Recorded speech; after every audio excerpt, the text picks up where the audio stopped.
Hello all my dear students, I hope you all are doing good. मैं उम्मीद करता हूं आप सब लोग बहुत बढ़िया होंगे। आज ये आप लोगों के लिए एक बहुत स्पेशल वीडियो है और मोस्ट डिमांडेड वीडियो बोल सकता हूं मैं फॉर मे 22 स्टूडेंट्स। बहुत सारे स्टूडेंट्स ये डिमांड कर रहे थे कि sir CA final direct tax इतना बड़ा सब्जेक्ट है सर, और पेपर 7 है सर, एग्जाम के पहले पढ़ने का समय नहीं मिलता है सर। सर थोड़ा सा एबीसी एनालिसिस कर दो आप अपने हिसाब से, ताकि हमको पता चल जाए कि कौन से टॉपिक पे हमको ज्यादा फोकस करना है, कौन से टॉपिक पे हमको कम फोकस करना है। क्योंकि प्रैक्टिकली ये पॉसिबल नहीं है सर एज अ स्टूडेंट हमारे लिए कि हम सारे टॉपिक्स पे इक्वली फोकस करें और सब कुछ बहुत अच्छे से करके जाए। और ये मैं भी मानता हूं कि सीए फाइनल का सिलेबस इतना ज्यादा वास्ट हो चुका है अभी आज की तारीख में, specially paper 7 and paper 1 direct tax and your financial reporting इतना ज्यादा बड़े हो चुके हैं कि ये प्रैक्टिकली रिवाइज करके जाना बहुत ज्यादा मुश्किल हो जाता है। फिर भी फाइनेंशियल रिपोर्टिंग पॉसिबल है क्योंकि पहला पेपर है, लेकिन डायरेक्ट टैक्स पेपर 7 है, उसको रिवाइज करना बहुत ज्यादा मुश्किल है। हम लोगों ने अपनी तरीके से बहुत कोशिश की है उसको मैक्सिमम सिलेबस, ताकि आप एज अ स्टूडेंट आप रिवाइज कर लो by giving you in the form of summary book, colour summary book, जो हमारी बहुत ही कॉम्पैक्ट और कॉम्प्रिहेंसिव समरी बुक है। साथ साथ में रिवीजन वीडियोस, जो मैंने आपको बहुत ही ज्यादा डिटेल रिवीजन वीडियोस काफी पहले बनाकर दे दिया है। शायद इंडिया में सबसे पहले हम लोगों ने ही उसे पहले बनाकर यूट्यूब पे डाला था। बट उसके बावजूद भी सर हमसे पूरा सिलेबस रिवाइज ना हो पाता है सर। ये भी एक बहुत ही जेन्युइन डिमांड है स्टूडेंट की। उसके बावजूद भी पूरा सिलेबस रिवाइज नहीं हो पाता है सर, हम क्या करें? हमको कुछ इंपॉर्टेंट टॉपिक्स बता दो। तो yes, based on the past experience, based on the last 10 to 15 attempts of the ICI of old course as well as the new course, I am here to give you the ABC analysis, the most important analysis. You have to do this analysis for all the subjects because उसके बगैर अगर आप पढ़ाई करोगे आपकी पढ़ाई पूरी तरीके से नहीं कंप्लीट हो सकती है। You have to take some kind of risk. You have to do some kind of analysis that which topics to be given more weight और कौन से टॉपिक को कम weight दूं मैं। So I have divided this analysis into three parts. As you all know what is ABC all about. A section will be high value topics. A section के topics अगर आपने अच्छे से कर लिए तो आप आसानी से पास हो जाओगे। बी सेक्शंस के टॉपिक भी साथ में अच्छे से कर लिए तो आप आसानी से एग्जामिशन क्लेम कर लोगे। और सी कैटेगरी के चैप्टर्स भी अगर आपने कर लिए तो आप ऑल इंडिया हाईएस्ट भी एम कर सकते हो। ठीक है, तो इस तरीके से आपका प्रिपरेशन होना चाहिए। सो ए कैटेगरी में कुछ टॉपिक्स मैंने डाला हूं, वो आपको बहुत अच्छे से कर लेना चाहिए। बहुत अच्छे से करने का मतलब क्या होता है? उन टॉपिक्स के प्रोविजंस आपके टिप ऑफ द टंग पे होनी चाहिए। अगर कोई आधी रात को भी ऐसे मार के उठाता है और बोलता है बता इसका प्रोविजन क्या है, तो फटाक से बोलना चाहिए, आंख आंख खोले बगैर जबान से पहले प्रोविजन निकलना चाहिए। वो लेवल का प्रिपरेशन आपका होना चाहिए। अभी भी आपके पास 1.5 महीने से ज्यादा का समय है, आप आसानी से कर सकते हो, कोई दिक्कत नहीं। ठीक है, इसलिए मैंने थोड़ा जल्दी दिया एबीसी एनालिसिस। जनरली मैं एबीसी एनालिसिस आखिरी महीने में देता हूं, लेकिन इस बार मैंने थोड़ा जल्दी दे दिया ताकि स्टूडेंट को प्लान करने का समय मिल जाए। तो ए कैटेगरी वाले टॉपिक्स को इतना अच्छे से करो कि सारे प्रोविजंस दिमाग के अंदर। सेक्शन नंबर याद रख सकते हो तो वो भी कोशिश करना, मैं एम्फेसिस नहीं डालूंगा, याद रख सकते हो तो अच्छी बात है। तीसरी चीज, उन टॉपिक से रिलेटेड जितने भी केस लॉज है सारे के सारे बहुत अच्छे से हो जाने चाहिए। हाँ, केस लॉ का नाम मैं फिर से, मैं जैसे सेक्शन नंबर पे एम्फेसिस नहीं डाल रहा हूँ वैसे ही केस लॉ के नाम पे भी एम्फेसिस नहीं डाल रहा हूँ। याद रख सकते हो तो अच्छी बात है, वो आपके समय के ऊपर डिपेंड करता है, आपकी मेमोरी पे डिपेंड करता है। लेकिन प्रोविजंस अच्छे से पता होना चाहिए और केस लॉज अच्छे से पता होना चाहिए, और इन टॉपिक से रिलेटेड जितने भी क्वेश्चंस क्वेश्चन बैंक में दिए गए वो सारे के सारे आपको करके जाना है। ये टॉपिक्स आपकी बहुत अच्छे से हो जानी चाहिए, क्योंकि ये टॉपिक्स आती है लगभग, जो अभी मैं बताने जा रहा हूं section A high value topics, 55 से 60 मार्क्स मिनिमम उसमें से आएगा, उससे ज्यादा ही आएगा। तो चलो without wasting any further time, plus हर एक टॉपिक में से क्या इंपॉर्टेंट सेक्शन से वो भी मैं आपको ओरली बोलूंगा। You can note it down somewhere. ठीक है, आपको चाहिए तो आप नोट डाउन कर सकते हो। मैं सिर्फ इंपॉर्टेंट बता रहा हूं, जरूरी नहीं है कि वही आ जाए, उसके अलावा भी आ सकते हैं। आपको पूरा सिलेबस पढ़ना है, लेकिन आपको फोकस ज्यादा किधर करना है वो मैं आपको बताने जा रहा हूं। ठीक है, बाद में ये मत बोलना सर ने तो इतने टॉपिक बोले थे इसमें तो उतना आया नहीं। ऐसा बिल्कुल मेरे पे इल्जाम नहीं लगाना, मैं पहले बोल रहा हूं आपको पूरा सिलेबस पढ़ना है, हम सिर्फ उसको प्रायोरिटाइज कर रहे हैं और कुछ नहीं। ठीक है, नाउ सबसे पहले ए वैल्यू टॉपिक्स जो लगभग 55 से 65 मार्क्स के लिए आने वाली है। ठीक है, इजीली कितने टॉपिक्स है सर? यहाँ पर लगभग 8 टॉपिक्स है। ठीक है, ये 55-60 मार्क्स के लिए आ जाएगा। यस, इजीली आ जाएगा। इजी, आंख बंद करके मैं गारंटी के साथ बोलता हूं। आज की तारीख नोट डाउन कर लो, आज का समय नोट डाउन कर लो, जब मैं बोलने जा रहा हूं आज का दिन नोट डाउन कर लो। ठीक है, आंख बंद करके। सर इतना बड़ा सिलेबस है सर, इतने टॉपिक्स है, उसमें से आप ये गिने चुने टॉपिक्स दे रहे हो बस, और बोल रहे हो ये 60 मार्क्स के लिए आ जाएंगे। 100% आएंगे, ये मेरी गारंटी है। ठीक है, ये 100% आएंगे, इसमें मैं 100% गारंटी के साथ बोलता हूं। ठीक है, ये जो टॉपिक्स बोर्ड पे दिख रहे हैं आपको, उसमें भी मैं कैटेगराइज अभी कर रहा हूं। ये टॉपिक्स तो आपको इनसाइड आउट पूरा पढ़ना है, लेकिन फिर भी मैं थोड़ा सा इसमें इंपॉर्टेंट बता देता हूं क्या हो सकता है। पीजीबीपी में क्या इंपॉर्टेंट हो सकता है? सबसे पहले तो चार्जिंग सेक्शन बहुत इंपॉर्टेंट हो सकता है सेक्शन 28 का।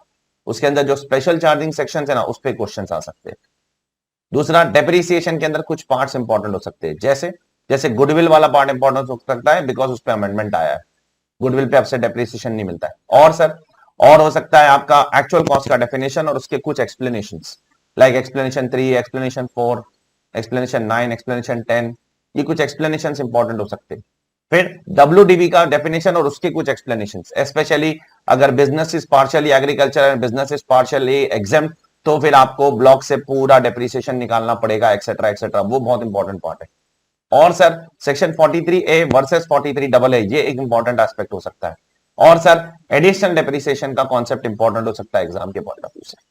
तो डेप्रिसिएशन से रिलेटेड ये कुछ पॉइंट्स इंपॉर्टेंट हो सकते हैं, ठीक है। उसके बाद स्पेसिफिक डिडक्शंस में क्या इंपॉर्टेंट हो सकता है? 3613 interest on borrowed capital, 3615A अब से एम्प्लॉइज कॉन्ट्रीब्यूशन का अगर आपको डिडक्शन चाहिए तो आपको due date of filing of return तक का समय नहीं मिलेगा। फाइनेंस एक्ट 2021 का अमेंडमेंट है, अब से आपको एम्प्लॉइज कॉन्ट्रीब्यूशन का डिडक्शन चाहिए तो आपको कब तक पे करना है? Till the funds due date 15th of the following month. और सर, और आपके लिए 3617 इंपॉर्टेंट हो सकता है, बैड डेट्स का डिडक्शन। ये कुछ इंपॉर्टेंट सेक्शन है 36 के अंदर। प्लस आगे बढ़ता हूं मैं, सेक्टर वाइज में 33AB बहुत important, tea coffee rubber. 35AD बहुत इंपॉर्टेंट, कौन सा ऐसा 35AD? 35AD investment link deduction. और 3617 है प्रोविजन फॉर बैड डेट्स।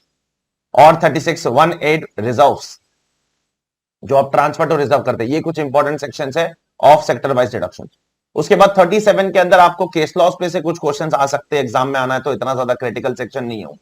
उसके बाद सेक्शन 40 के अंदर इंपॉर्टेंट क्या है? 48(3) इंपॉर्टेंट हो सकता है। उसके बाद टीडीएस वाले डिसअलावेंसेस बहुत इंपॉर्टेंट हो सकते हैं, इक्वलाइजेशन लेवी का डिसअलावेंस बहुत इंपॉर्टेंट हो सकता है। और 43B तो सबसे ज्यादा इंपॉर्टेंट, 43B वो सारे सम्स के अंदर आपको काम आएंगे। उसके बाद आगे जाकर 14A इतना इंपॉर्टेंट नहीं है आपके एग्जाम के लिए, कभी पूछा नहीं आज तक इतना, उस पर क्वेश्चंस भी नहीं आते, ना थियरी आता है। उसके बाद 44A भी पूछ सकते हैं वो लोग आपको, क्योंकि टैक्स ऑडिट के इंप्लीकेशंस के ऊपर क्वेश्चन आ सकते हैं। 44AD, ADA और AE, ये तीनों तो बहुत इंपॉर्टेंट है, प्रिजम्पटिव प्रोविजंस। इन सारे प्रोविजंस पे आपको स्पेशल फोकस करना है। आपको पीजीबीपी से क्वेश्चन कैसा आने वाला है? पीजीबीपी से आपको क्वेश्चन आने वाला है total income question, question number 1 जो आपका डिस्क्रिप्टिव क्वेश्चन होता है, वो पहला क्वेश्चन 14 मार्क का आपका कंपलसरी क्वेश्चन है, आपके पास कोई ऑप्शन नहीं है, वो करना ही है आपको। और उसको कब करना है वो मैंने आपको पिछले वीडियो में बताया, how to write direct tax paper, how to present direct tax paper, उसमें मैंने बताया था आपको कब अटेम्प्ट करना है उस क्वेश्चन को, नहीं तो आप ठीक से उसको सॉल्व नहीं कर पाओगे।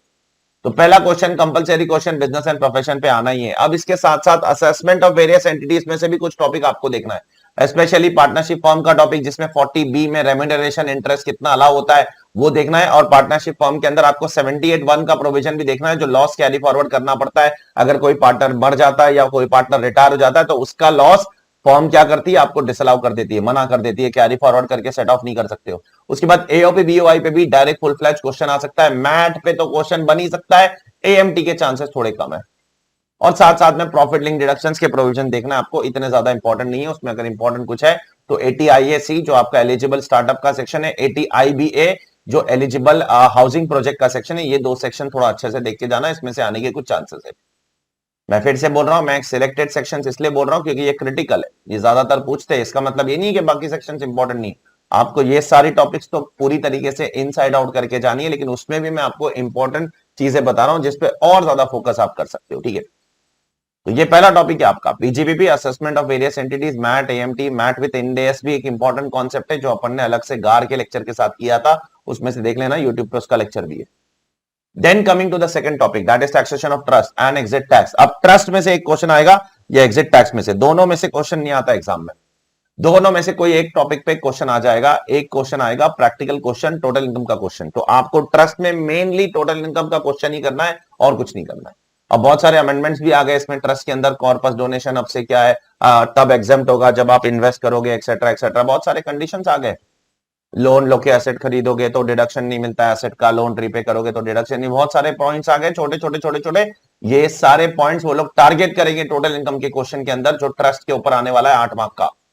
ये 100% हर अटेम्प्ट में एक क्वेश्चन 8 मार्क का आता ही है, तो इसके लिए आप ट्रस्ट से रिलेटेड जितने भी क्वेश्चन है, जितने भी क्वेश्चन आईसीआई के मटेरियल में है, मेरे क्वेश्चन बैंक के अंदर है, पास्ट आरटीपीस में है, करंट आरटीपीस में है, वो सारे सॉल्व कर लो मॉक टेस्ट पेपर में। ट्रस्ट से रिलेटेड जितने भी क्वेश्चन है सारे सॉल्व कर लो, और साथ साथ में जो फाइनेंस एक्ट 2021 के अमेंडमेंट्स है वो भी अच्छे से देख लेना, क्योंकि वही क्वेश्चन उन लोग उठा के डालेंगे with changes, that is amendment को बीच में घुसेड़ के, उसकी वजह से आपके आंसर बदल जाएंगे। तो आपको क्वेश्चन तो वैसे ही पूछे जाएंगे जैसे पहले पूछे जाते थे, लेकिन with the implication of finance act 2021 small small amendments, कि अब से आप पिछले साल का जो अक्यूमुलेटेड लॉस है वो करंट ईयर में सेट ऑफ नहीं कर सकते हो, पहले कर सकते थे। ये 2-3 छोटे छोटे कंप्यूटेशन वाले अमेंडमेंट्स आ चुके हैं अभी, वो सारे के सारे एग्जाम में आ सकते हैं, तो केयरफुल रहना, ठीक है। तो ट्रस्ट पे क्वेश्चन गारंटी आने वाला है। Third, TDS, TCS, one of the most important topic in your CA final syllabus and also in your practical life। लगभग 8 मार्क का क्वेश्चन इस पे आ सकता है, लेकिन एक सिंगल क्वेश्चन यहां पर नहीं आता है। यहां पर बड़ा क्वेश्चन नहीं आएगा, दो मार्क की केस स्टडीज आएगी, छोटे छोटे केस स्टडीज दिए जाएंगे और आपको पूछा जाएगा बताओ इस केस में TDS काटना है कि नहीं काटना है, आपको यह पूछा जाएगा। सर इसमें इंपॉर्टेंट सेक्शन 194A बहुत इंपॉर्टेंट है, 194C बहुत इंपॉर्टेंट है, 194J बहुत इंपॉर्टेंट है, 194I बहुत इंपॉर्टेंट है, 194IA इंपॉर्टेंट है, IB इंपॉर्टेंट है। उसके बाद कुछ नए सेक्शंस, 194M बहुत इंपॉर्टेंट है, 194O बहुत इंपॉर्टेंट है, 194N बहुत इंपॉर्टेंट है। ये जो नए सेक्शंस अभी अभी आए हैं कुछ नए नवेले, अब और नए नवेले सेक्शन 194P, 194Q सेक्शन करके एक आया, गुड्स खरीदते हो अब एक्सेट्रा एक्सेट्रा, ठीक है। ये कुछ बहुत इंपॉर्टेंट सेक्शंस है, प्लस सीनियर सिटीजन वाला एक सेक्शन आया है, वो भी इंपॉर्टेंट है, फाइनेंस एक्ट 2021 का सेक्शन है। तो ये कुछ सेक्शंस पे आपको स्पेशल फोकस 100% इस पे क्वेश्चंस आना है। फिर टीसीएस में जाना है आपको, टीसीएस में जो नए प्रोविजंस आए हैं 206C1G, 206C1H, ये बहुत इंपॉर्टेंट सेक्शंस है टीसीएस के भी। और अमेंडमेंट तो जितने भी है फाइनेंस एक्ट 2021 के, वो सारे के सारे बहुत अच्छे से देखकर जाना है। ग्रीन में डाल के रखा हूं मैंने पूरे समरी बुक के अंदर, इसलिए आपको बोल रहा हूं अमेंडमेंट्स को आप ग्रीन में देख लो अच्छे से, ठीक है। तो टीडीएस पे आपको दो मार्क के केस स्टडीज आएंगे। देखो टीडीएस में क्वेश्चन कैसे आते हैं, 2 मार्क के केस स्टडीज। तो उसमें क्या होता है पता है, आपका प्रिसाइज आंसर होना चाहिए। अगर आपने आंसर ऊपर नीचे लिखा तो फिर आपको मार्क्स नहीं मिल सकते उसमें। तो 2 ही मार्क है ना, उसमें से क्या अभी उसमें क्या चिल्लर में क्या गिनूं मैं, चिल्लर या तो पूरा दे दो या तो कुछ मत दो, उसमें 2 में से हाफ मिलेगा, 1 मिलेगा, ऐसा सब नहीं करेगा इंस्टीट्यूट। 2 में से 2 दे देगा, या तो 2 में से 1.5 दे देगा, तो ना देगा। सेक्शन नहीं लिखा तो 1.5 दे देगा, सेक्शन लिख दिया तो 2 दे देगा। और टीडीएस के तो सेक्शंस भी अच्छे से पढ़ के जाओ प्लीज, बहुत ज्यादा क्रिटिकल है, ठीक है। Then coming to the international tax part, that is non resident. Non resident कितने मार्क्स का आ सकता है, देखो बहुत ही वेरिएबल टॉपिक है, 8 मार्क, 10 मार्क, 15 मार्क के लिए भी आ सकता है, 20 मार्क के लिए भी आ सकता है। एनआर टॉपिक इतना बड़ा टॉपिक है। अब एनआर में क्या क्या देख के जाए सर हम, सबसे पहले एनआर में आप पोएम का डिस्कशन बहुत अच्छे से देख के जाना, एबीओआई टेस्ट पे क्वेश्चन आ सकता है एग्जाम में। उसके बाद एनआर में क्या आ सकता है सर, एनआर में वो 915, 916, 917, कब इंटरेस्ट इनकम, कब रॉयल्टी इनकम, कब डिविडेंड इनकम इंडिया में अक्रू होती है, और उसका एक्सप्लेनेशन कि interest, dividend, royalty income India में हमेशा अक्रू होगी इररिस्पेक्टिव ऑफ, भले नॉन रेसिडेंट का इंडिया में परमानेंट एस्टेब्लिशमेंट नहीं है, बिजनेस कनेक्शन नहीं है, भले नॉन रेसिडेंट सर्विसेज इंडिया में आके रेंडर नहीं कर रहा है, वहीं से रेंडर कर रहा है, इंडिया में सिर्फ सर्विसेज यूटिलाइज होना जरूरी है। ये बहुत इंपॉर्टेंट प्रोविजन है 914, 915, 916, 917 के, अलॉन्ग विद एबीओआई टेस्ट। एबीओआई टेस्ट तो बहुत क्रिटिकल है। उसके साथ साथ अभी इंडिविजुअल के रेसिडेंशियल स्टेटस भी इंपॉर्टेंट हो चुका है, बिकॉज उसमें भी कुछ फाइनेंस एक्ट 20 में अमेंडमेंट्स आ चुके हैं। दैट इज 120 से लेकर 181 डेज तक इंडिया में रहना है, या तो आपको डीम्ड रेसिडेंट का कॉन्सेप्ट आपके ऊपर लगा देंगे 15 लाख से ज्यादा की अगर फॉरेन इनकम एक्सेट्रा एक्सेट्रा। वो 2 कॉन्सेप्ट भी बहुत ज्यादा क्रिटिकल है आपके लिए, जो फाइनेंस एक्ट 20 के 2 अमेंडमेंट्स थे, ठीक है। जो डीम रेसिडेंट और जो आपका रेसिडेंट है नॉट ऑर्डिनरी रेसिडेंट का कॉन्सेप्ट आ चुका है, जो इंडियन सिटीजन है, पर्सन ऑफ इंडियन ओरिजिन है, इंडिया में आता है विजिट के लिए एक्सेट्रा एक्सेट्रा। अब ये सारी चीजें आपको तब पल्ले पड़ेगी अगर जिंदगी में पढ़ाई की है ना, तो लगेगा मैं ग्रीक और लैटिन बोल रहा हूं, ठीक है। पढ़ाई करो इसलिए प्लीज, मैं आपको बता रहा हूं क्या क्या फाइन पॉइंट्स है इनकम टैक्स लॉ के अंदर। थोड़ा सा लंबा हो जाएगा ये सेशन, लेकिन बहुत इंपॉर्टेंट सेशन है। नेक्स्ट पोएम अच्छे से पढ़ लेना, पोएम में एबीओआई टेस्ट और ये इंडिविजुअल के ये 2 रेसिडेंशियल स्टेटस वाले पॉइंट। और सर 915, 916, 917 और उसके बाद 115A बहुत अच्छे से देखकर जाना। 115A बहुत ज्यादा क्रिटिकल है, बहुत ज्यादा क्रिटिकल है। उसके बाद 115AB, ACAD इतना ज्यादा इंस्टीट्यूट ने उस पर पूछा नहीं है कभी, तो don't focus much on that. अगर पढ़ोगे तो अच्छी बात है, पढ़ना तो है ही आपको सब कुछ, लेकिन फोकस किस पे करना है वो बता रहा हूं। 115AB, ACAD इतना ज्यादा नहीं पूछा है। उसके बाद चैप्टर 12A एनआरआई का जो प्रोविजन है, chapter 12A NRI non resident Indian के लिए जो स्पेशल चैप्टर बनाया गवर्नमेंट ने, बहुत ज्यादा क्रिटिकल है। उसके बाद आपके लिए अपना वो एनआरआई का प्रोविजन हो गया। उसके बाद वो नॉन रेसिडेंट और जो इंडियन सिटीजन नहीं है उसके लिए जो स्पोर्ट्समैन वाला प्रोविजन है वो भी बहुत क्रिटिकल है, बहुत क्रिटिकल है। स्पोर्ट्समैन वाला, स्पोर्ट्स एसोसिएशन वाला, एंटरटेनर वाला, 20% फ्लैट टैक्स, 115 बीबीए, 194 ई, याद रखना बहुत क्रिटिकल प्रोविजन है वो। सर उसके अलावा 9A इतना इंपॉर्टेंट नहीं है, 9A वो ऑफशोर फंड वाला प्रोविजन इतना ज्यादा क्रिटिकल नहीं। सर उसके अलावा आपको अगर मैं बोलूं तो फिर प्रिजम्पटिव इनकम बहुत ज्यादा प्रोविजन है। 115 जेजी भी इतना इंपॉर्टेंट नहीं है। उसके बाद सेक्शन 10 के कुछ एग्जाम्पशंस है, उसमें कुछ इंपॉर्टेंट एग्जाम्पशंस आपको बता देता हूं। पहला वाला, अगर वो एम्बेसी वाले को जो रेम्यूनरेशन देते हैं वो बहुत इंपॉर्टेंट, 10(6) वाले एग्जाम्पशंस अच्छे से देखकर जाना। या तो फॉरेन नेशनल इंडिया में आता है, नौकरी वोकरी करता है, जाता है, 90 दिन से कम रहता है तो उसकी रेम्यूनरेशन एग्जेम्प्ट हो जाएगी। ये दो इंपॉर्टेंट एग्जाम्पशन है सेक्शन 10 के। Then comes your presumptive income, बहुत ज्यादा इंपॉर्टेंट है। 44B स्पेशली जो एयरक्राफ्ट वाला प्रोविजन है वो बहुत ज्यादा क्रिटिकल है। 44BBA बहुत बार पूछा इंस्टीट्यूट ने। 44B, BBA, BBB, BB, 44C भी बहुत इंपॉर्टेंट है, जो आपका सेक्शन 44C है with respect to what, head office expenses कितना मिलेगा ब्रांच को इंडिया में। अगर एक नॉन रेसिडेंट का इंडिया में ब्रांच है तो उसके हेड ऑफिस के कितने एक्सपेंसेस वो इंडिया में क्लेम कर सकता है, बहुत क्रिटिकल सेक्शन है।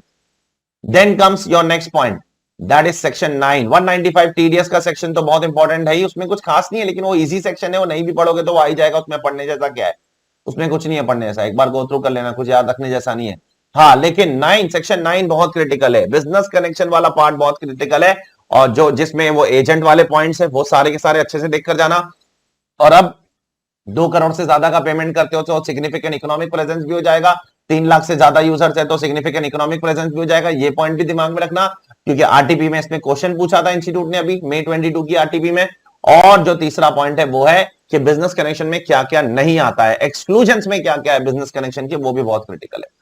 तो ये कुछ चीजें आपको नॉन रेसिडेंट के टॉपिक में देखकर जानी पड़ेगी। डीटीडब्ल्यूए में जब आप आओगे तो आपको 2 चीज देखना है, एक तो यूनिलैटरल रिलीफ का क्वेश्चन कैसे सॉल्व किया जाता है, क्योंकि एक क्वेश्चन जनरली, मैं नहीं कह रहा हूं हर अटेम्प्ट में आएगा, but generally most of the attempt में एक क्वेश्चन आता ही है डीटीडब्ल्यूए के यूनिलैटरल रिलीफ पे कैसे कंप्यूटेशन करना है। एक इंडिया का रेजिडेंट है, वो बाहर जाकर इनकम कमा रहा है, इंडिया का बाहर वाले देश के साथ डीटीडब्ल्यूए नहीं है, तो उसको इंडियन गवर्नमेंट कैसे यूनिलैटरल रिलीफ सेक्शन 91 में देगी। वो क्वेश्चन बहुत बार एग्जाम में आता है। उसका implication along with FTC, foreign tax credit आप कैसे लोगे, रूल 128 बहुत अच्छे से देखकर जाना, जो मैंने आपको पढ़ाया था। उसके बाद जब आप डीटीडब्ल्यूए का क्वेश्चन सॉल्व करोगे ना, तो वहां पर आपको दिक्कत क्या आएगी मालूम, वहां पर आपको चैप्टर 6 से के कुछ प्रोविजंस पता होने चाहिए, जैसे एटीसी, एटीडी, एटीजी, एटीई, एटीजीजी, मतलब जो इंडिविजुअल से रिलेटेड सेक्शन है ना, वो सारे के सारे आपको काम आ सकते हैं वहां पर। तो चैप्टर 6 से मैंने आपको पढ़ाया हूं क्लास में, रिविजन वीडियोस में भी डाला हूं। तो आपको ये चैप्टर 6 से के कुछ डिडक्शंस आपको बहुत अच्छे से देखकर जाना पड़ेगा। फिर इलेक्ट्रिक व्हीकल वाला एक सेक्शन आया, एटीटीटीए, टीटीबी, जो आपका 10,000 और 50,000 का स्टैंडर्ड डिडक्शन आपको देता है। तो ये सारे डिडक्शंस आपको देख के जाने पड़ेंगे, क्योंकि ये सम के अंदर काम आएंगे, और सम के अंदर अगर इनको ठीक से अप्लाई नहीं किया तो आपका टोटल इनकम गलत, टोटल इनकम गलत तो टैक्स गलत, टैक्स गलत तो एवरेज रेट गलत, एवरेज रेट गलत तो सम गलत। ठीक है, तो ये वहां पर जाकर एक हथियार की तरह काम आ सकता है चैप्टर 6 से के कुछ इंडिविजुअल से रिलेटेड प्रोविजन। मैं नंबर बोल देता हूं अगर आपको चाहिए तो, एटीसी, एटीडी, एटीई, एटीडीडी, एटीडीडीबी, एटीसीसीसी, एटीसीसीडी, उसके बाद में एंड में एटीईईए, ईईबी, एटीटीटीए, टीटीबी। मेनली जो इंडिविजुअल से रिलेटेड प्रोविजन है वो, एटीजी तो सबके लिए एप्लीकेबल है, लेकिन वो भी कभी कभी पूछ लेते हैं एटीजीजी। तो आपको चैप्टर 6 से पढ़ के जाना पड़ेगा अगर आपको ये क्वेश्चन ढंग से करना है, ना तो आपको बस वहीं पर ज्यादा काम आने वाला है चैप्टर 6 का, और इतना ज्यादा चैप्टर 6 का काम कहीं आएगा नहीं। और एटीजेजेडब्ल्यूए करके सेक्शन है, वो भी इंपॉर्टेंट है, लेकिन वो कहां काम आएगा पता है, वो यहां पर आपको जब आप टोटल इनकम कंप्यूट करोगे ना कंपनी के लिए, मेनली क्वेश्चन नंबर 1 में कंपनी का टोटल इनकम आता है जनरली, वहां पर एटीजेजेडब्ल्यूए भी काम आ सकता है। जहां आप अपने नए एम्प्लॉइज को एमोल्यूमेंट्स देते हो तो उस पर 30% आपको डिडक्शन मिलता है एटीजेजेडब्ल्यूए में।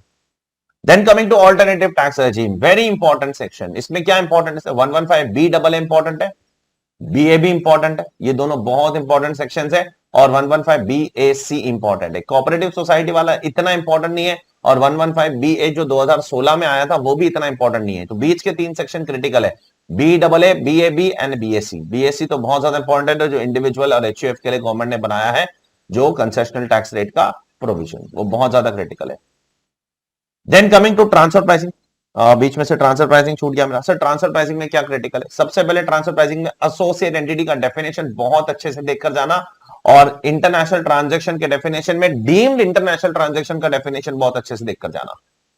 उसके बाद 92C में जो प्रोवाइजोस है वो अच्छे से देख के जाना, जिसमें बोला गया है कि अगर एओ ने आपका आर्म्स लेंथ प्राइस बढ़ा दिया तो आपको चैप्टर 6 से 10AA का डिडक्शन नहीं मिलेगा, सामने वाले एसएससी की इनकम भी रिकम्प्यूट नहीं होगी। ये बहुत क्रिटिकल प्रोविजन है, ये बहुत अच्छे से देखकर जाना, बहुत ज्यादा इंपॉर्टेंट है वो।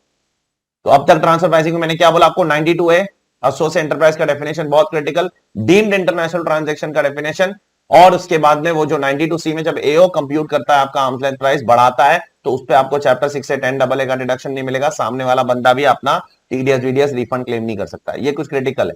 फिर मेथड्स पे क्वेश्चन आ सकता है एग्जाम में, टीएनएमएम मेथड पे आ सकता है, वो कोई भी मेथड हो सकता है, उसमें मैं बोल नहीं सकता हूँ। और टीएनएमएम भी हो सकता है। जनरली कप मेथड बहुत ही सिंपल होता है तो उस पर इतना कोई क्वेश्चन पूछने के चांसेस नहीं, अगर आता है तो फिर लॉटरी है आपके लिए।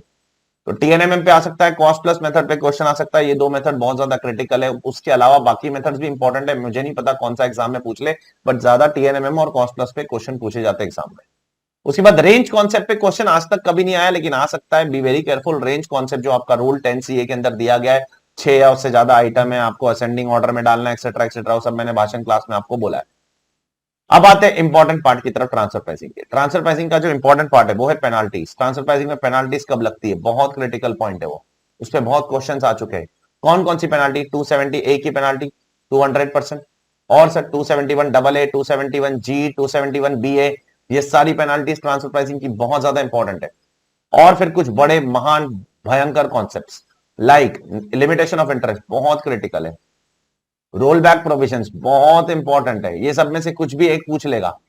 सेकेंडरी एडजस्टमेंट बहुत इंपॉर्टेंट है, ये सब में से कोई भी एक कॉन्सेप्ट एग्जाम में पूछेगा, सब नहीं पूछेगा। सीबीसीआर इतना इंपॉर्टेंट नहीं है क्योंकि आज तक कभी पूछा नहीं, और उस पर क्वेश्चन भी क्या बन सकते हैं मुझे नहीं पता। सीबीसीआर पे क्वेश्चन कैसे बनेंगे इतना कोई मतलब इमेजिनेशन नहीं कर सकता हूं मैं उसके ऊपर, और ना इंस्टीट्यूट ने उस पर कोई क्वेश्चन कभी डाले हैं, ना एग्जाम में पूछे, ना आरटीपी में, ना मॉक टेस्ट में, ना कभी। लेकिन limitation of interest, secondary adjustment और रोल बैक प्रोविजन बहुत क्रिटिकल। फिर एंड में कुछ छोटे छोटे प्रोविजंस आते हैं, डिस्प्यूट रेजोल्यूशन, पैरेलल एक्सेट्रा, वो इतना इंपॉर्टेंट नहीं है, वो एक आध क्वेश्चन कभी पूछ लिए तो पूछ लिए। फिर एनजेए का प्रोविजन इंपॉर्टेंट है, एनजेए पे कभी कभी इंस्टीट्यूट क्वेश्चन पूछ लेता है, इवन दो एनजेए का प्रैक्टिकलिटी में कोई रेलेवेंस नहीं है, कुछ प्रैक्टिकल लाइफ में उसका कोई इंपॉर्टेंस नहीं है, क्योंकि कोई देश को गवर्नमेंट ने एनजेए की तरह डिक्लेयर ही नहीं किया। पहले साइप्रस डिक्लेयर हुआ था, उसको भी डी नोटिफाई कर दिया, तो अभी प्रैक्टिकली तो एनजेए का कॉन्सेप्ट कोई रेलेवेंट नहीं, लेकिन इंस्टीट्यूट उस पर क्वेश्चन पूछते रहता है। Therefore, ट्रांसफर प्राइसिंग में आपको क्या क्या देखना है, 92A associate enterprise international transaction का डीम्ड इंटरनेशनल ट्रांजैक्शन वाला पार्ट। फिर जब एओ आपका आर्म्स लेंथ प्राइस बढ़ाता है तो क्या होता है, फिर आपके मेथड्स में से कुछ मेथड्स आपको देखने हैं, मेथड सारे ही देख के जाओ, उसके सारे सम्स करके जाओ, और उसके बाद में आप जंप मारो डायरेक्टली। रेंज कॉन्सेप्ट कभी पूछा नहीं है, बट एक बार देख लो सेफ्टी के लिए, इतना ज्यादा क्रिटिकल नहीं है वो। और उसके बाद आ जाओ डायरेक्टली जंप मारो अपने पेनाल्टीज प्रोविजन पे, बहुत important, limitation of interest, secondary adjustment, roll back provision, बहुत क्रिटिकल।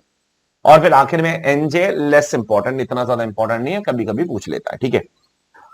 मिसलेनियस अमेंडमेंट जो आपके दिए गए लास्ट टॉपिक के अंदर, जिसमें फाइनेंस एक्ट 2017, 18, 19, 20, 21 के जो लेफ्ट ओवर अमेंडमेंट्स है वो दिए गए हैं, वो सारे के सारे अच्छे से देखकर जाना, उसमें से कुछ भी पूछा जा सकता है आपके एग्जाम में। तो जब मैं बोलता हूं ए कैटेगरी, ये सारे टॉपिक्स अगर आप बिलीव मी अच्छे से कर लो ना, आपके पास लास्ट 1.5 महीने बचे हुए, ये टॉपिक्स पे स्पेशल फोकस करना जो बोर्ड पे दिख रहा है आपको। अगर आपने इन टॉपिक्स को अच्छे से कर लिया ना, ये गारंटी है मेरी कि आप ये 60 मार्क का पेपर तो आंख बंद करके मस्के की तरह सॉल्व कर लोगे। व्हेन आई से 60 marks will include MCQs and descriptive both, okay. शायद इसमें से 15 मार्क का 20 मार्क का एमसीक्यू आ जाए और 40 मार्क का डिस्क्रिप्टिव, टोटल मिला के 60 मार्क का पेपर आएगा, ठीक है। तो ये 60 मार्क सिर्फ डिस्क्रिप्टिव नहीं है, ये 60 मार्क टोटल 100 में से आप आसानी से 60 मार्क्स का पेपर सॉल्व कर लोगे। और अगर ये पार्ट आप बहुत अच्छे से करोगे ना, बहुत अच्छे से पढ़ के जाओगे, बहुत अच्छे से लिखोगे, तो ये 50-60 में से, ये 60 में से आप 45 to 50 टारगेट कर सकते हो। आपको करना भी चाहिए 45 to 50 टारगेट, ताकि जो बचा हुआ पोर्शन है जो आपने उतना अच्छे से नहीं पढ़ा है, उसमें हम लोग क्या है 40 में से 20 या 15 भी टारगेट करेंगे तो एग्जामिशन हमको आ सकता है, ठीक है। तो ये सारे टॉपिक्स आपको बहुत अच्छे से करने, रिवीजन वीडियोस देख देख के चाट लो पूरा का पूरा सब्जेक्ट अपने दिमाग के अंदर घुसेड़ दो, कि आधी रात में भी कोई उठा के पूछे तो कोई भी प्रोविजन बीच में से, कहीं से भी, आगे से, पीछे से, कहीं से भी पूछे, हम उसका आंसर कर देंगे। और इन सारे टॉपिक्स के आरटीपीस, मॉक टेस्ट या क्वेश्चन बैंक तो कम से कम जो मैंने दिया वो सारा का सारा अच्छे से सॉल्व करके जाना इन सारे टॉपिक्स के लिए, इन सारे टॉपिक्स के लिए जो केस लॉस है वो भी अच्छे से करके जाना। नाम वाम नहीं याद रखोगे तो भी चलेगा, ठीक है।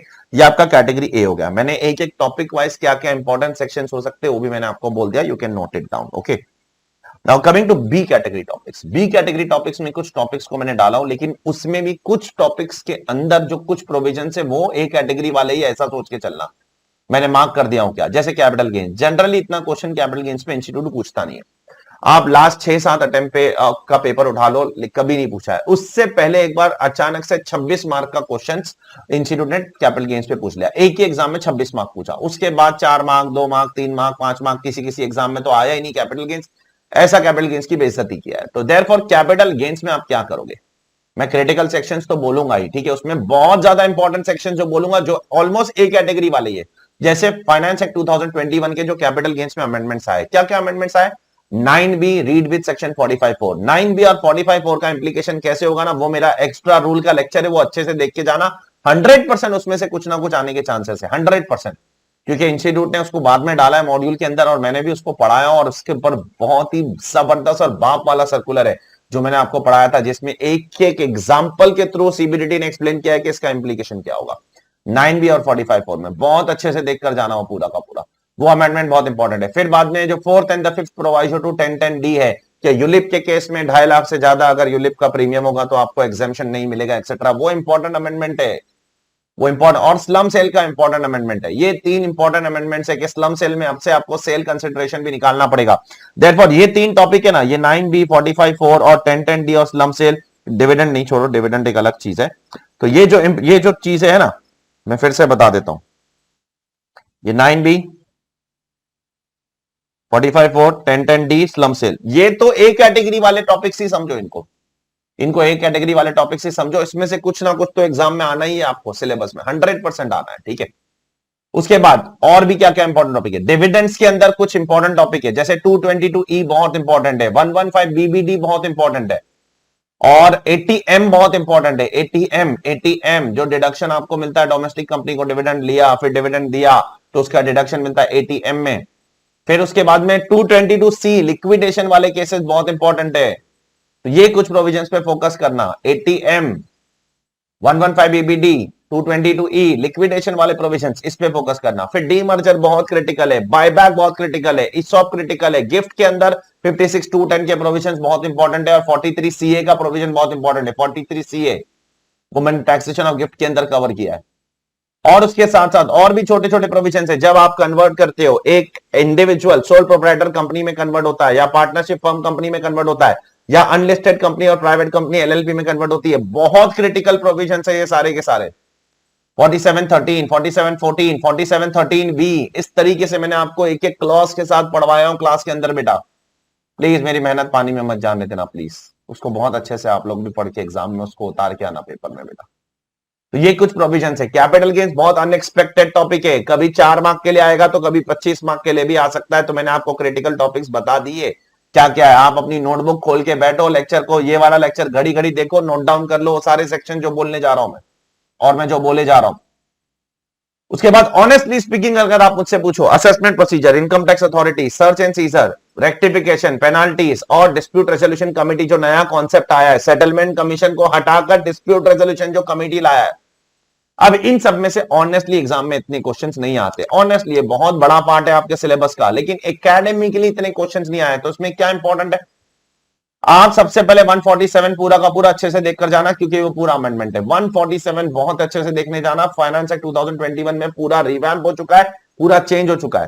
पहले सर्च एंड सीजर असेसमेंट होता था, उसको निकाल के अब 147 में ही सर्च एंड सीजर भी होगा, 147 में ही इनकम एस्केपिंग भी होगा, सब कुछ। वो बहुत क्रिटिकल सेक्शन है।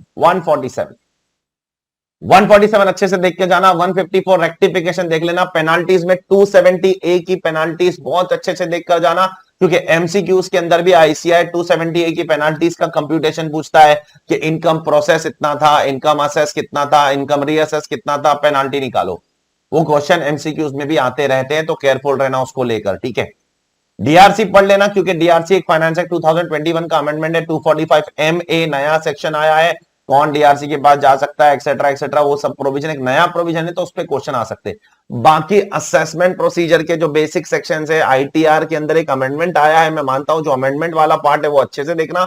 जो अमेंडमेंट नहीं है, 139 4A 4B 4C, वो सब कोई एग्जाम में इतना पूछता नहीं है। 142(1), फिर बाद में स्पेशल ऑडिट का सेक्शन, फिर बाद में वैल्यूएशन रिपोर्ट का सेक्शन, ये सब चीज इतने इंपॉर्टेंट सेक्शन नहीं है।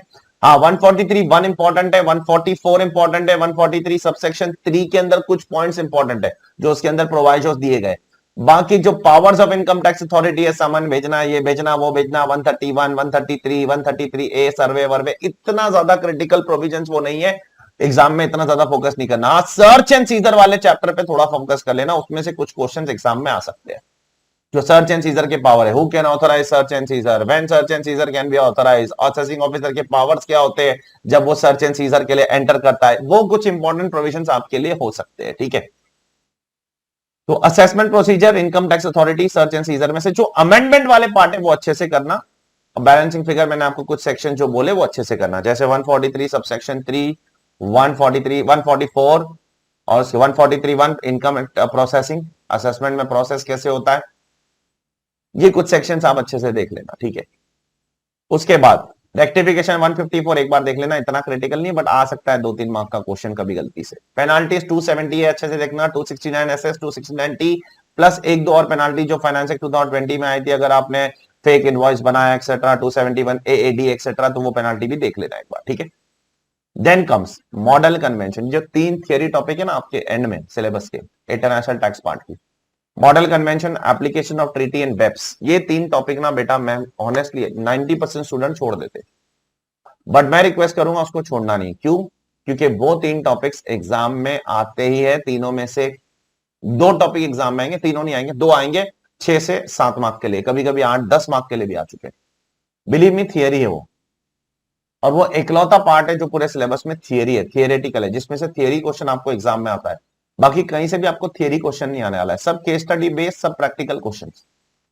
ये जो है ना, समरी से पढ़ लो आप, अपनी जो कलर समरी है उसके अंदर एग्जॉस्टिवली मैंने ट्राई किया है कवर करने की हर एक पॉइंट को, आप वहां से पढ़ लो कम से कम model convention, application and interpretation of tax treaties and BEPS वाला चैप्टर, प्लीज रिक्वेस्ट करता हूं।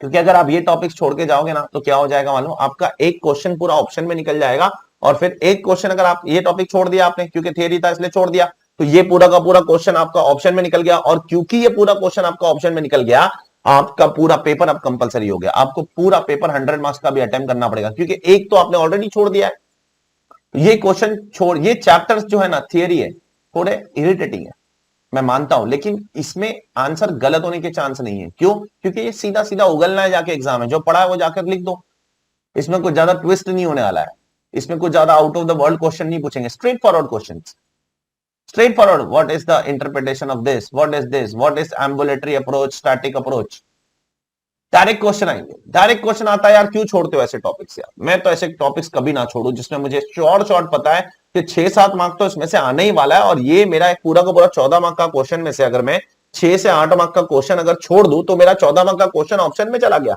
अब बचा हुआ पेपर मेरे को पूरा का पूरा सॉल्व करना पड़ेगा, क्योंकि एक ही ऑप्शन क्वेश्चन होता है बस। आपको कुछ 6 में से 5 क्वेश्चन अटेम्प्ट, 5 में से 4 क्वेश्चन अटेम्प्ट करने हैं 14-14 मार्क के, उसमें से अगर एक आप ऑप्शन में छोड़ दोगे तो बचा हुआ पूरा पेपर आपका क्या बन जाएगा, कंपलसरी हो जाएगा, और हो सकता है उसमें से बहुत सारी चीजें आपको नहीं आती होगी, तो आप बहुत ये टॉपिक नहीं छोड़ना बेटा, प्लीज प्लीज मत छोड़ना, ये करके जाना। कम से कम थियरी अगर आपको पढ़ने कंटाल आ रहा है, रिवीजन वीडियो से 2-3-4-5-10 बार सुन लो यार, जब भी फ्री बैठे हो सुन के खत्म करो उसको एक बार, ताकि एग्जाम में कुछ तो लॉजिकल लिख के आओ, फेंकना नहीं, कुछ तो लॉजिकल लिख के आओ। नेक्स्ट इक्वलाइजेशन लेवी भी इंपॉर्टेंट हो सकता है, नॉट मच इंपॉर्टेंट, इस पे इतने ज्यादा बड़े क्वेश्चंस नहीं आए, बट 2-4 मार्क का क्वेश्चन आ सकता है। और बिजनेस ट्रस्ट एक अतरंगी टॉपिक है, आएगा तो 8-10 मार्क का क्वेश्चन भी आ जाएगा, या तो नहीं आएगा, सीधा सीधा बात है। इसमें छोटे क्वेश्चन जनरली नहीं आते, बड़े क्वेश्चन भी पूछ लेते, पूरा का पूरा कंप्यूटेशन। ये आपकी बी कैटेगरी वाली टॉपिक्स है, ये आप पढ़ के जाओगे तो 30-35 मार्क्स अच्छे से पढ़ के अच्छे से आ जाएगा आपको इसमें से, इन टॉपिक्स में से। और 30 मार्क्स पकड़ लो, 35 थोड़ा ज्यादा हो गया, 30 पकड़ लो, अप्रोक्सीमेटली 30 के आसपास, 2-3 मार्क्स हियर एंड देयर, तो 30 मार्क्स तक इन टॉपिक्स में से आपको एग्जाम में आने वाला है, डेफिनेटली आने वाला है। ठीक है, नाउ लिसन केयरफुली। अब इनमें भी मैंने आपको बोला कुछ तो ए कैटेगरी वाले, जैसे 9B, 45-4, स्लम सेल, 1010D, 147 का असेसमेंट, ये सब तो बहुत क्रिटिकल है। ठीक है, अब बच जाता है हमारा बैलेंसिंग टॉपिक्स। बैलेंसिंग टॉपिक्स में बहुत सारे हैं। Section C, appeals and revisions. अब ये क्या है, क्या कभी पूछता है? कभी कभी पूछ लेता है, आईटैट पे क्वेश्चंस आ सकते हैं, इंपॉर्टेंट है वो। सेट ऑफ क्या कभी पूछता है? हाँ, सम्स में काम आ जाएगा, या तो इंडिपेंडेंट क्वेश्चन अगर आना है तो सेक्शन 79 पे, वो जो क्लोजली हेल्ड कंपनीज के लिए स्पेशल सेक्शन है और 51% शेयर होल्डर सेम होने चाहिए, वो इंपॉर्टेंट सेक्शन है। और सर एडवांस टैक्स, अब ये सारे टॉपिक्स कैसे पता है, आया तो आया, नहीं आया तो नहीं आया भाई, इसमें क्या बोल सकते हैं। एडवांस टैक्स आया तो आया, नहीं आया तो नहीं आया। एआईएफ ऑल्टरनेटिव इन्वेस्टमेंट फंड, हाँ ये एक देख लेना अगर चाहिए तो, इसमें से क्वेश्चन आ सकता है, ठीक है। बाकी advance tax not much important, mutual fund not much important, ये एक देख लेना अगर देखना है। Vodafone case law advance ruling not much important. Tonnage taxation application diversion of income not much important. Segregated portfolio not much important. Faceless scheme not much important. GAAR एक बार समय मिले तो देख लेना, ठीक है। सैलरी हाउस प्रॉपर्टी मैंने पढ़ाया ही नहीं है, मैंने आपको क्लियरली बोला है, लेकिन अभी आप खुद सोचो, खुद खुद सोचो, एग्जाम में आता नहीं है कभी, आप जाकर चेक कर लो, ठीक है।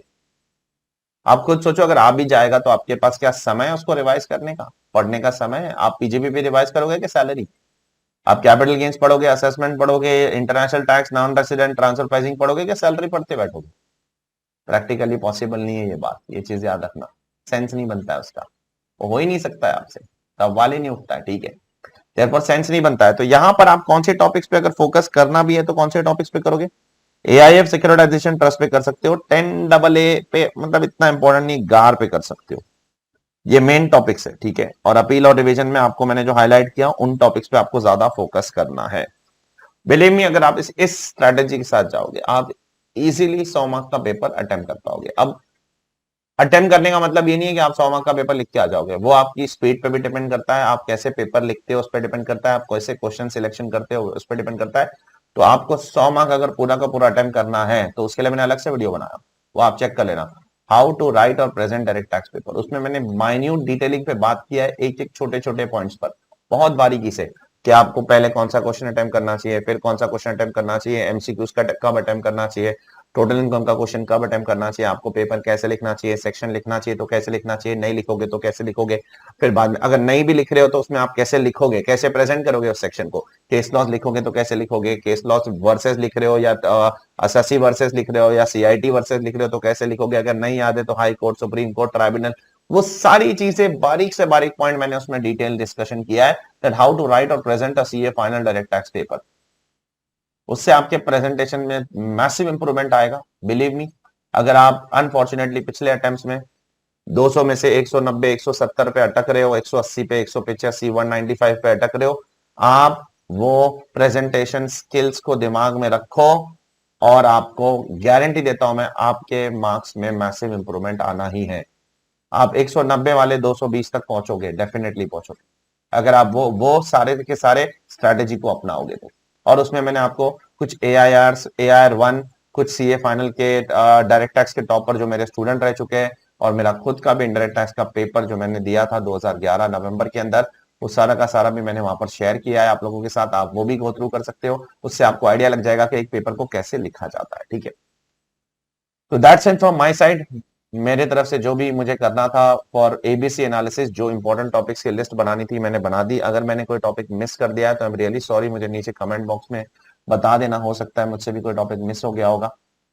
और इंपॉर्टेंट है, कोई लेस इंपॉर्टेंट टॉपिक मिस हो गया तो जाने दो, अगर इंपॉर्टेंट टॉपिक मुझसे अगर कोई मिस हो गया है, जैसे आईएफओएस, आप बोलोगे सर आईएफओएस किधर, आईएफओएस कवर हो गया ऊपर, डिविडेंड, गिफ्ट एक्सेट्रा, ये सब में आईएफओएस कवर हो जाता है, ठीक है, डोंट वरी अबाउट। आईएफओएस में दो ही तो चीज इंपॉर्टेंट है, एक टैक्सेशन ऑफ गिफ्ट और एक टैक्सेशन ऑफ डिविडेंड, ठीक है, वो दो चीज सारी की सारी उसमें कवर हो जाती है।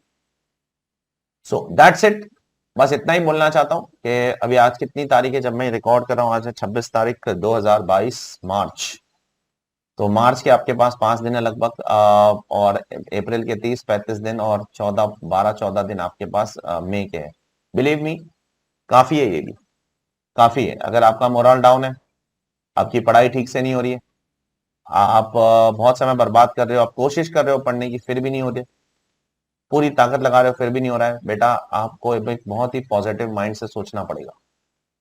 आपको ये सोचना पड़ेगा, आप ठंडे दिमाग से आंख बंद करो और दिमाग पे जोर डालो और ये सोचो कि भाई ये जो मेरे पास 5 + 30 35 और ये लगभग 50 दिन का समय है, ये अगर मैंने अपनी जिंदगी को दे दिया, ये मैंने अपनी लाइफ को दे दिया, तो मेरी रेस्ट ऑफ द लाइफ मुझे आसान लगने लग जाएगी, बिलीव मी, लगने लग जाएगी, बिलीव मी। तो ये एक बहुत ही मामूली सा इन्वेस्टमेंट है बेटा। कोई अगर आपको बोलेगा 1 लाख रुपया इन्वेस्ट करके 1 करोड़ रुपया मिलता है, तो आप करोगे कि नहीं करोगे? पहली बात तो आपको लगेगा कि झूठ है, ये कैसा इन्वेस्टमेंट है?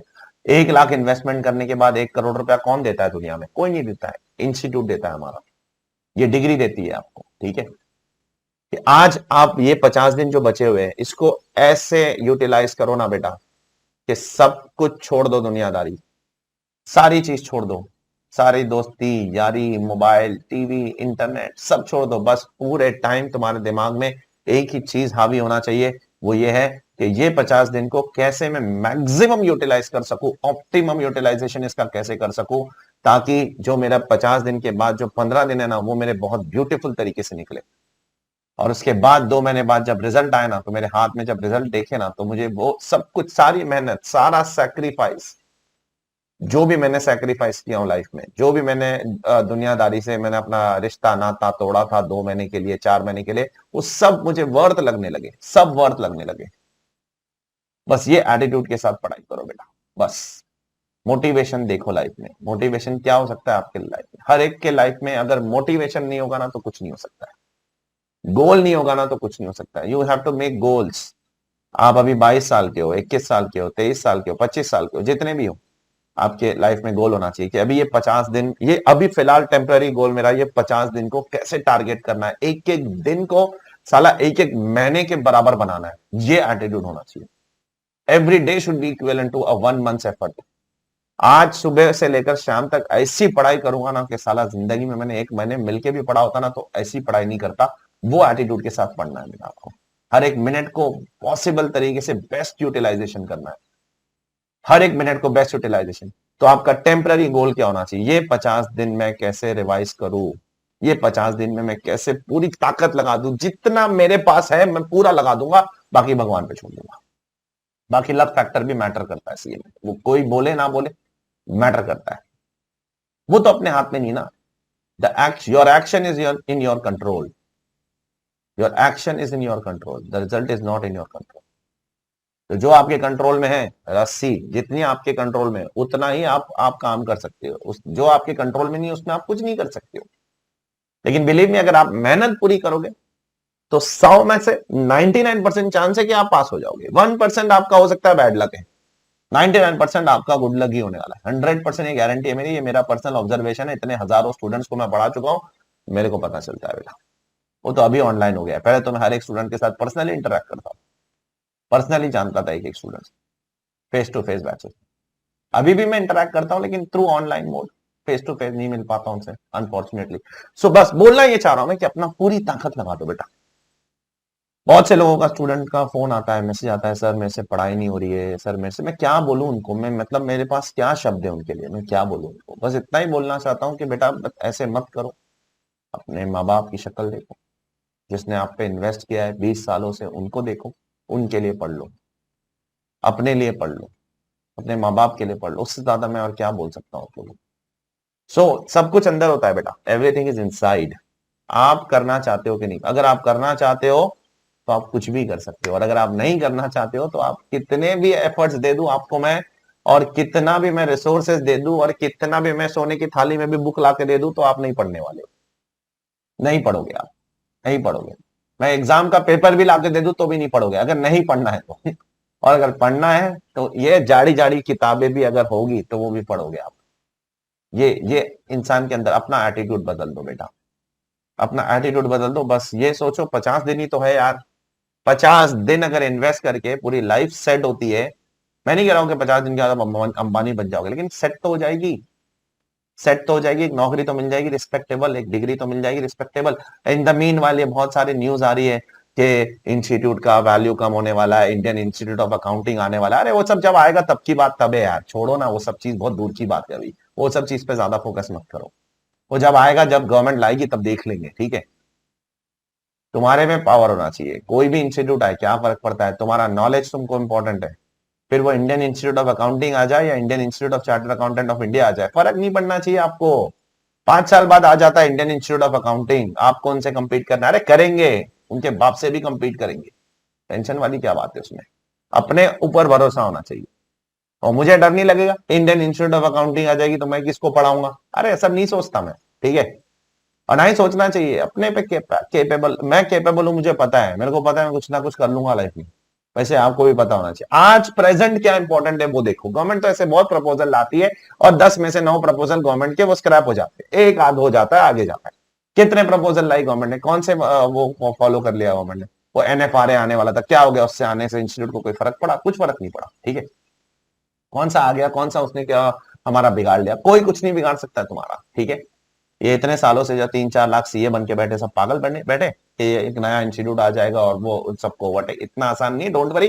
वो सब चीज दिमाग से निकालो। ये सब में ग्रुप पे लोग मैसेज डालते कि यार अभी इतना मेहनत करके 8 लाख कमाते थे, अभी एक और इंस्टीट्यूट आ जाएगी और वैल्यू, अरे वो सब मत सोचो ना यार।